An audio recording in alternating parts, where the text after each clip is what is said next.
Barry Season 4 is on the way. HBO announced in May that Barry had been renewed for a fourth season and that actor Bill Hader will direct all 8 episodes. Still, we need to know who will be in the future season's cast. What are your thoughts on Patrick playing a recurrent role in the season? Patrick Fischler has been cast in a key recurring role in the forthcoming 4th season. Here's what we know thus far. To begin, what do we know about Patrick Fischler joining Barry in Season 4? Patrick Fischler has been cast in a prominent recurring role on the forthcoming 4th season of HBO's Emmy-winning series Barry. Barry recounts the exploits of the eponymous character played by Bill Hader, a hired assassin with aspirations of becoming an actor. The more he attempts to distance himself from LA's nasty underbelly, the more it consumes him and affects everyone around him. In Season 3, Barry is devoted to untangling himself from the murder business to pursue his dream of being a full-time actor, but that proves to be a task in and of itself since he knows much too much. Fischler will play Lon O'Neill, a guy with a plan. Henry Winkler, Stephen Root, Michael Irby, Anthony Carrigan, and Sarah Goldberg round out the cast.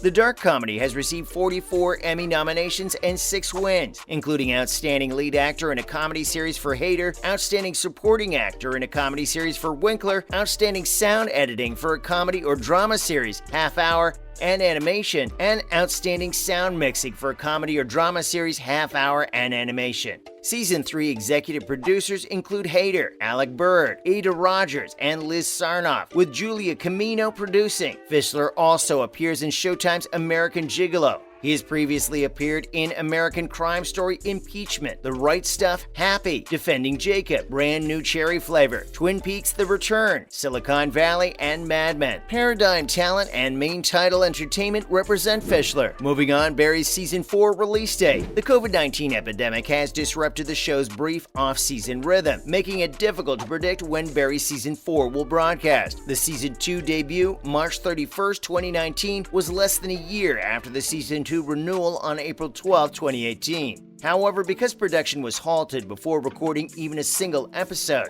Season 3 had to wait 2 years between its renewal, April 19, 2019, and broadcast, April 24, 2022. Because studios have had time to acclimatize to making shows throughout the ongoing COVID-19 epidemic, we anticipate Barry Season 4 to debut as early as spring 2023. That might change if there are outbreaks that prevent testing. Following that, what is the speculated cast to appear in Barry Season 4? Bill Hader will likely lead the cast of Barry Season 4 as Barry Berkman. Barry Block, a former Marine from Cleveland turned hitman turned wannabe actor. Barry is going to jail this time. Other returning cast members will certainly join Hader. Stephen Root plays Barry's family friend and hitman mentor Monroe Fuchs, while Henry Winkler plays acting coach Gene Cousineau. Anthony Carrigan as NoHo Hank, a leader in the Chechen Mafia, and Sarah Goldberg as Sally Reed, Barry's now ex-girlfriend. Sarah Burns as LAPD Detective Mae Dunn. Darcy Carden, The Good Place, as Natalie Greer. And actress and Sally's former acquaintance Michael Irby as Cristobal Cifuentes, the Bolivian mafia boss. We must express our delight that Cristobal is still alive, as NoHo Hank saved him in the climax. We also anticipate the return of James Hiroyuki Liabar as FBI agent Albert Nguyen, Barry's old military comrade who let him go. We also expect Robert Wisdom to reprise his role as Janice Moss's father, Jim. Barry Season 4 plot speculation. How quickly is Barry going to get out of this jam? Is the crucial issue for Barry Season 4, because after spending the better part of 3 seasons attempting to flee the one job he's genuinely excellent at, the titular hitman who wants to act now needs to figure out a fresh way out. It's unclear if the scheme to bring Barry in was ultimately Gene Cousineau's idea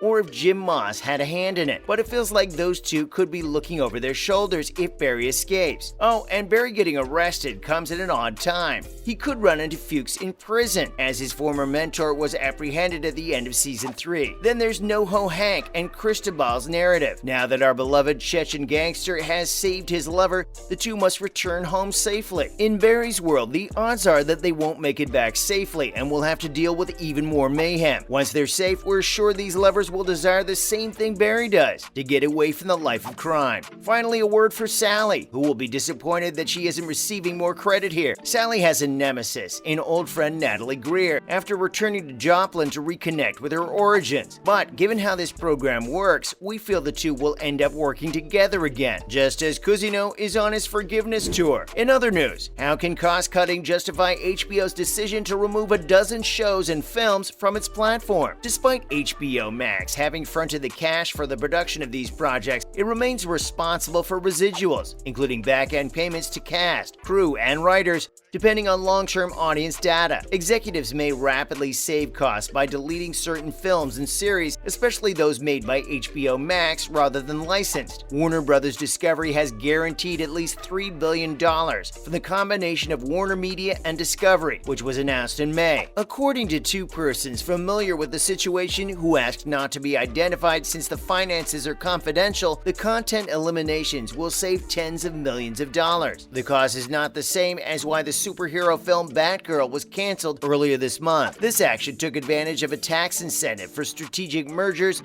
that allowed for the write-off of unfinished projects. HBO Max programs have already debuted and are available on the service. Thus, they are not eligible for this bonus. Warner Bros. May also license the programs it has deleted by selling them to another streaming provider, increasing income by removing content. This might offer at least some episodes and movies that have withdrawn from HBO Max a second chance. Following that, many films avoid children and families, which is another reason HBO pulls them out. The majority of the content pulled by HBO Max is either reality television or programs aimed toward children and families. HBO Max will receive unscripted programs from Discovery. In the coming year, Discovery will give nearly its entire catalog of reality TV programs to the merged service. Channels such as HGTV, Food Network, and Animal Planet will be included. This week, HBO Max let go of 14% of its employees, most of whom worked in its unscripted division. The shift away from subjects concerning children and families is a novel phenomenon. HBO Max's management concluded that users would not subscribe to the service to see content aimed toward children. Even Sesame Street, which HBO Max purchased in 2019 for 5 years under a purchase agreement, is underperforming, according to people familiar with the situation. According to the sources, The Not Too Late Show with Elmo and over 200 preceding episodes of the show were removed as a direct result of this. Most HBO shows are oriented toward men and involve mature subject matter. Women are more inclined to watch reality programs with mature subjects, which Discovery focuses on. Although integrated services are provided to adults of both they are not available to children. According to insiders, Warner Bros. Discovery has decided to quit the market with its future investment budget rather than create additional content to satisfy that niche. This choice was taken instead of creating extra content to fill that need. Finally, The Chris Wallace Show will air on HBO Max and CNN. Chris Wallace's chat program will debut on HBO Max on September 23rd and on CNN 2 days later. Who's Talking to Chris Wallace was one of CNN Plus's flagship shows, which ended barely a month after its debut in April. Later, Warner Bros. Discovery stated that the show would return in the autumn on many platforms. 3 episodes of the show will air on HBO Max on Friday mornings, with Wallace hosting 1-hour specials on Sunday evenings at 7 p.m. ET, containing the best of the 3 interviews. Tyler Perry, Shania Twain, Alex Rodriguez, James Patterson, and Michelle Zauner are the season's visitors. The network has recently released a trailer to advertise the upcoming season. Interviews with Hollywood celebrities, CEOs, politicians, and other newsmakers are included in the show. Interviews with former Walt Disney Company CEO Bob Iger and then White House Press Secretary Jen Psaki were shown on CNN+. Wallace joined CNN in January after working for Fox News for 18 years, where he headlined Fox News Sunday. Since the demise of CNN+, he has become a more regular anchor and pundit on CNN. His Sunday CNN show is part of the network's intentions to revamp its Sunday roster since it recently terminated Reliable Sources with Brian Stelter. This long-running show examined the media industry. Well, that marks the end of our video for today. We hope you enjoyed it. On your way out, make sure to hit that subscribe button. Thanks for watching, and see you next time.